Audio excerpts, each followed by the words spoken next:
So, yun, Gar!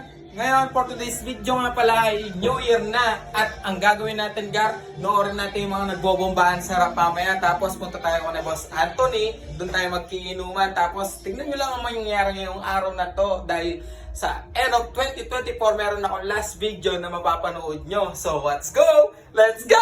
What's good mga mangkar? Ito nga pala ang handa namin noong January 1. Kaso, hindi ko na lang na-upload kasi na-busy tayo. Tingnan mo naman, no? Apaka-good shit na mga food trip namin yan. Ito nga pala manggar ay sinipatan ko sa guli ang mga kaibigan natin ng mga tropang pochi. Tingnan mo naman kasama pa nila si Father. At ayun mga vlogging shitting shit ko. Ayan, no? Papakita ko nga pala sa inyo mga tao dito sa labas. Kasama niya si Manggar at si Boss Eddie Boy.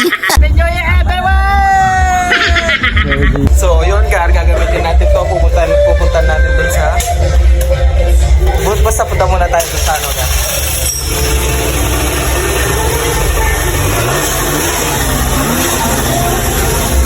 Punta tayo dun sa Lulagan.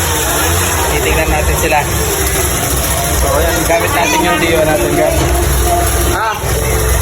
Pagkadating ko nga pala dito kina Boss Anthony ay sinalubong nila ako para akong artista. Para kung si Piolo Pascual. Alam mo yan, Ar? Ito nga pala manggaray, lumabas na ako at pinabomba sa akin ni RJ ang mga motorcycle nila. Tinaba naman, no? Para tayo nasa Thailand. Baka motor show pa more yarn.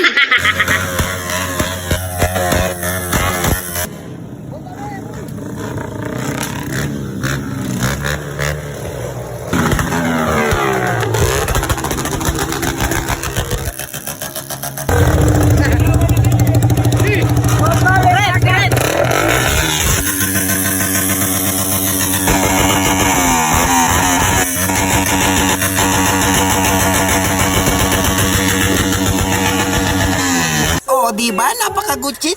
Dito nga pala manggar, ito ang first time na magsasayaw-sayaw kami ni Manggar Dave. Panoorin nyo na lang hanggang dulo. At salamat nga pala sa mga viewers ko dyan na nakasubscribe sa akin sa YouTube channel ko tsaka sa Facebook. Salamat sa panonood nyo, Manggar. Hanggang sa muli. Paalam!